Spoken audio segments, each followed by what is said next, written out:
July 1st, 1981, 8763 Wonderland Boulevard. On a normal street with normal houses, this house stood apart from the rest. It was the home of drug dealers, a gang known as the Wonderland Gang. But that morning, while 5 of the gang members were sleeping off a heroin binge, none of them were aware of what was to come. The screams of a woman in the house could be heard by the neighbors, but they were used to loud noises coming from the house, so they ignored it. As morning came, those looking for a fix came to the house, then rushed out yelling for the neighbors to call the cops. Finally, at 4 p.m. that same day, the police were called. Some of the police were veterans, including some of those who were involved in the investigation of the Tate Labianca murders. What they discovered was described as worse than what the Manson family did to Sharon Tate. A ransacked house, blood covering the floors, ceilings, and walls. 4 bodies lying dead, and 1 person alive after 12 hours. Ron Lanius, Billy Deverell, Joy Miller, and Barbara Richardson would be found brutally murdered. Susan Lanius would survive with severe brain damage and amnesia. In the following days, a nightclub owner, his bodyguard, and a porn star would all be suspects in a grisly murder.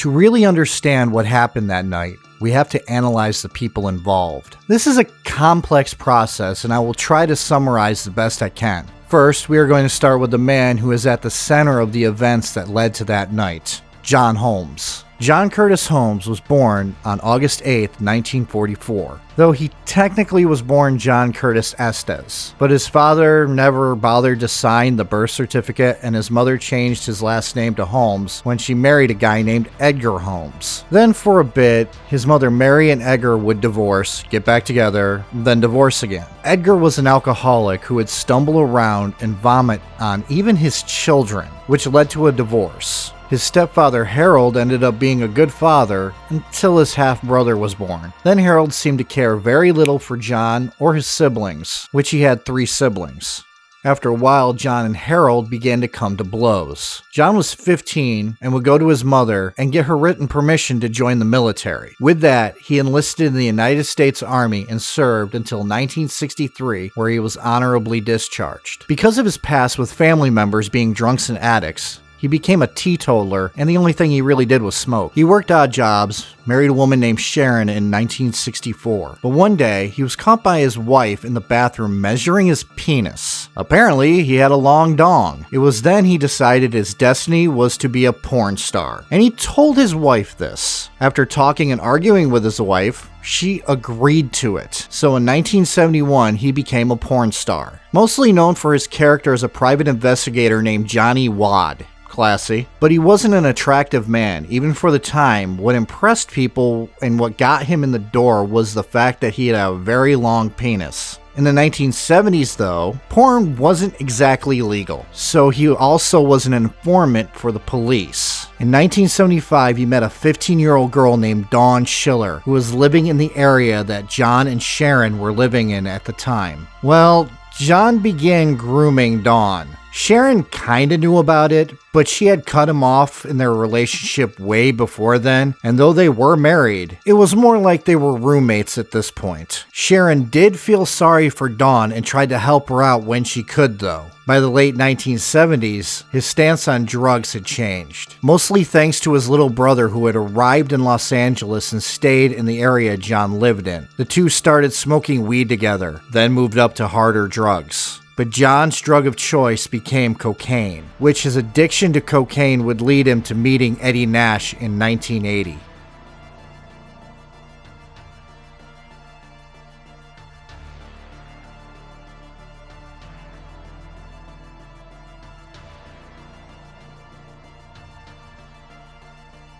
Eddie Nash was born Adel Garib Nasrallah on April 3, 1929 in British Palestine. From a Christian family, Eddie found his way to the United States in the 1950s. He started off small. He opened up hot dog stands, then nightclubs. A shrewd businessman, he had 6 nightclubs, if not more. He also had connections. He gained a reputation as a man you didn't cross. Stories of a plot of land in the desert where he buried bodies circulated around. He also had connections to those who sold drugs. He supplied those drugs to small-time groups in his nightclubs. But with everyone he supplied drugs to, he kept books on how much they owed him. Eddie no one dared mess with. His bodyguard Gregory Dials had a thing for hitting people with steel pipes. Dials was also a bouncer at Eddie's clubs. And when he met John Holmes, they became fast friends. But Holmes had his own book of how much he owed Eddie. John, though, wasn't the only one that Eddie associated with. The Wonderland Gang themselves did business with Eddie, and the Wonderland Gang would also happen to be associated with John Holmes.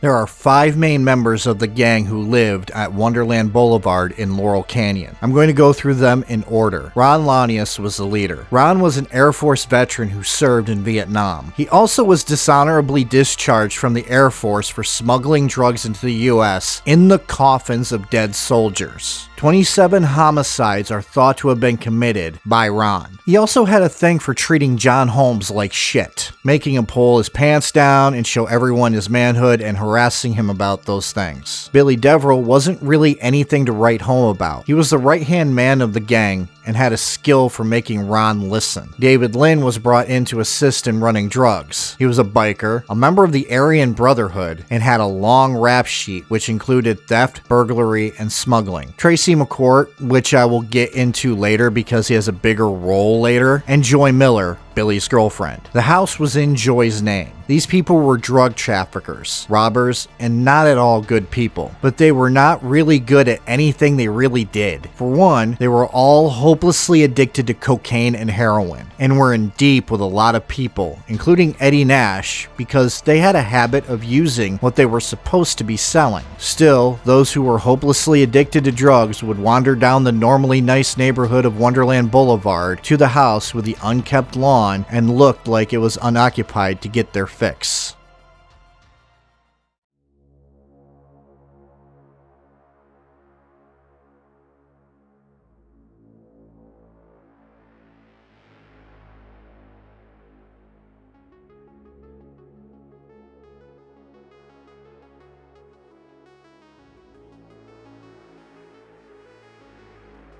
Now I have to go back a bit to set the scene more. Jon Holmes' addictions were affecting everything. It turns out, using cocaine can cause impotence. And when you're a porn star, that is really bad. So he was deemed unreliable and his career was stalling. In those times, he would pimp himself out to women and men. When he was really desperate for money, he would pimp out Dawn after beating her and forcing her to do it. He would also smuggle drugs for both the Wonderland Gang and Eddie Nash. The Wonderland Gang, though, grew a grudge against Eddie. The leader, Ron Lanius, had to put up 2 antique guns he stole up for collateral for cocaine. Then Eddie decided to keep both guns, which pissed Ron off. But he really couldn't do anything. But to try to get into the gang's good graces, John hatched a plan. That plan was to rob Eddie Nash. He had been to Eddie's home and knew the layout well. He told them what to do and what not to do. He warned them about Dials. He even told them where Dials' bedroom was. So Ron would set out to get his revenge on Eddie Nash.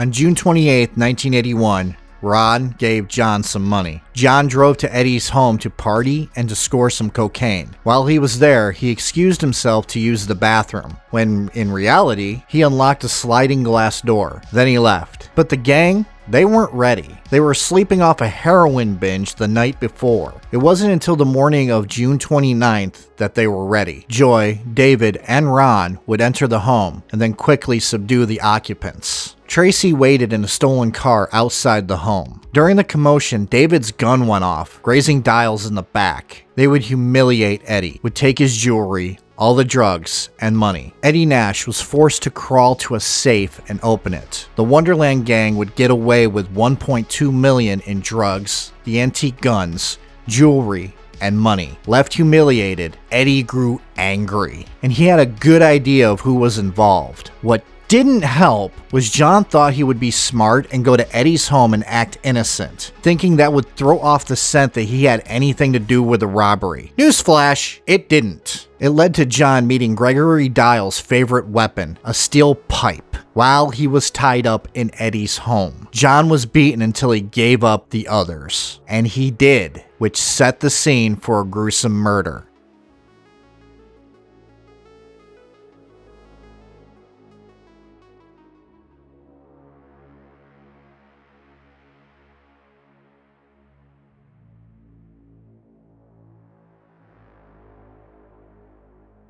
On July 1st, Jon Holmes unlocked the door to the Wonderland gang's hideout. The 5 people that were there were Ron, Susan, Joy, Barbara, and Billy, but they were so out of it from drugs that they did not hear what was going on. Barbara, lying asleep on a couch, was the first. She was bludgeoned to death with a steel pipe. She would be found on the floor, face down. The order of the rest is unknown. It is obvious Barbara was the first since she was the closest to the door, so I will go by the order which the bodies were discovered by police. Joy was found on a bed in one of the bedrooms, while Billy was found on the foot of the bed. They had been killed with both a hammer and a steel pipe. Ron was found in a different room, bludgeoned to death, with Susan equally as beaten. She was still alive after 12 hours of laying on the floor. She had severe brain damage and the tip of a finger had been severed. The home was ransacked. All of what they took was gone. Some articles claim that a handprint in blood was found over Ron's headboard, but this is actually wrong. When dusting for prints, the police found a handprint over Ron's headboard. It matched the prints of a man who had been in trouble with the law before, one who was in the porn industry, John Holmes. Now, it isn't known how involved he was in this murder. What is known is he was made to at least watch. Either way, the police had a lead in the case.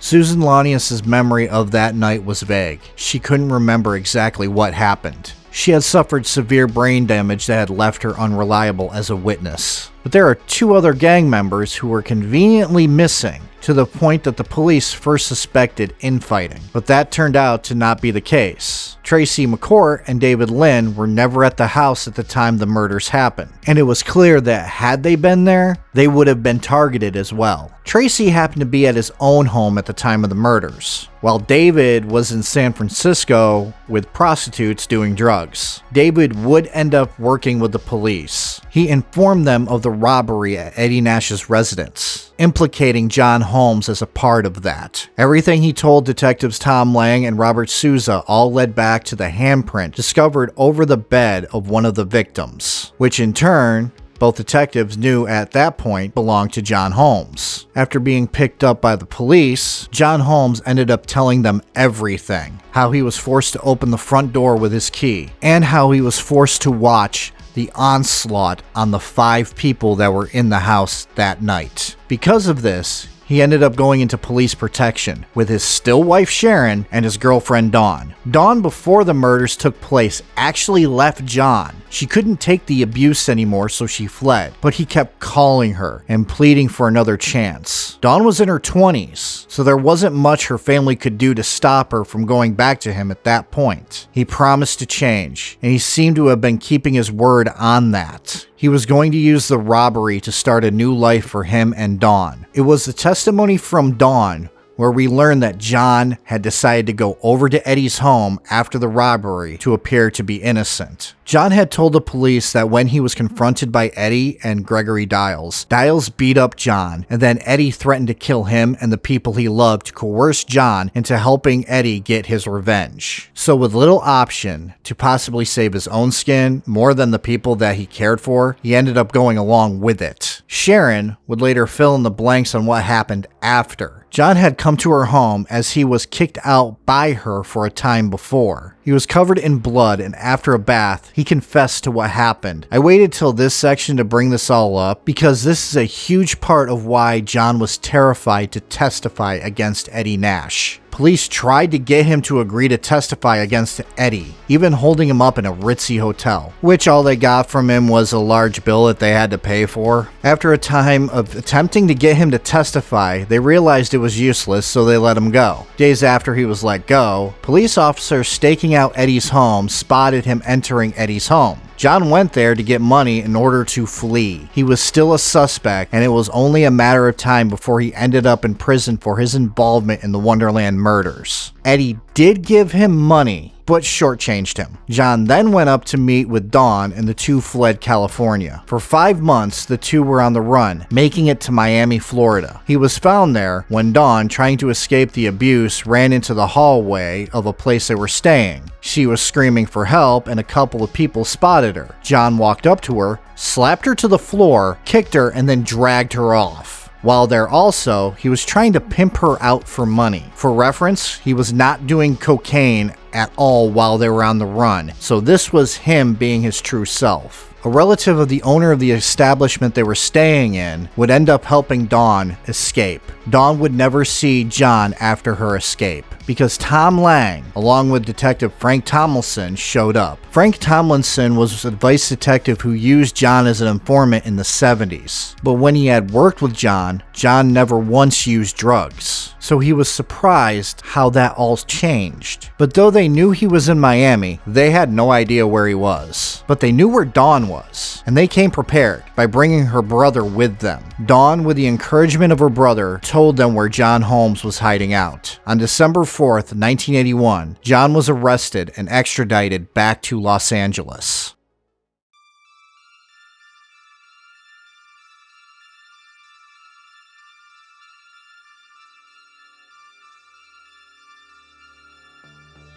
So this is going to be a short segment. Jon Holmes was put on trial for the Wonderland murders on March of 1982, but his lawyers were able to argue that he was coerced into being there. Pretty much he was found not guilty, but he was found guilty of contempt of court for refusing to testify against Eddie Nash. Eddie himself wasn't charged until 1990 on having planned the murders. Diles was also charged as being a part of the murders, but Eddie had apparently threatened one of the jurors, and the result was a hung jury for both of them. John wouldn't have anything to do with the trial of Eddie Nash or Gregory Diles, though it wasn't because he refused. He had died in 1988.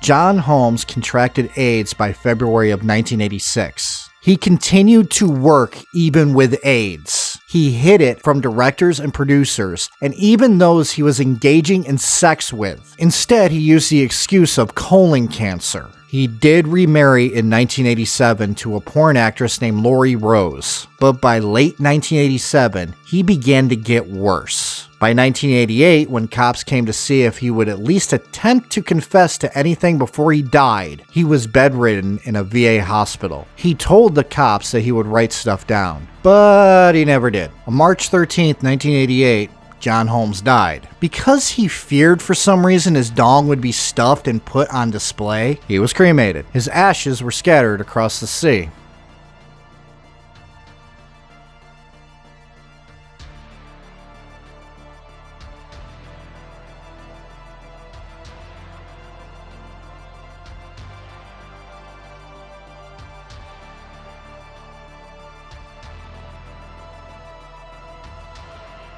David Lynn would die in 1995 from a heroin overdose. In 1997, Gregory Diles would die from liver failure. Tracy McCourt would leave California, go to Colorado where he turned his life around. He opened a mobile store and was successful, but he passed away on October 18, 2006. Eddie Nash lived for a long time, though his health was always in a constant state of flux. He died on August 9, 2014. Susan Launius is still alive, though her memories of that night have never come back. Dawn Schiller has gone on to be a victim rights advocate. Sharon Holmes died on October 8, 2012. Because no one was charged with this crime, it is still technically an unsolved case. But we have a good idea of what happened that night. Just the two others besides Gregory Diles is unknown. We do know Eddie pretty much planned the retaliation for his embarrassment. We do know that Gregory Diles was there. We know that Jon Holmes was forced to watch. But Jon Holmes' involvement beyond this is uncertain, and those who possibly could know took their secrets to the grave. This is the first time I feel no emotion for the people who died. Jon was obviously a piece of shit. Eddie Nash was a piece of shit. The Wonderland gang were all pieces of shit. I feel sorry for Dawn. She went through a hell of a lot, and I'm glad that she is in a better place now and is doing something positive for the world. There isn't much more I can say, but next week is someone I do feel sorry for. I'm going to discuss a comedian who is accused of murder, found not guilty. No evidence exists that he killed anyone, but he still got blackballed in Hollywood. I'm going to go way back to the golden age of Hollywood to discuss Fatty Arbuckle.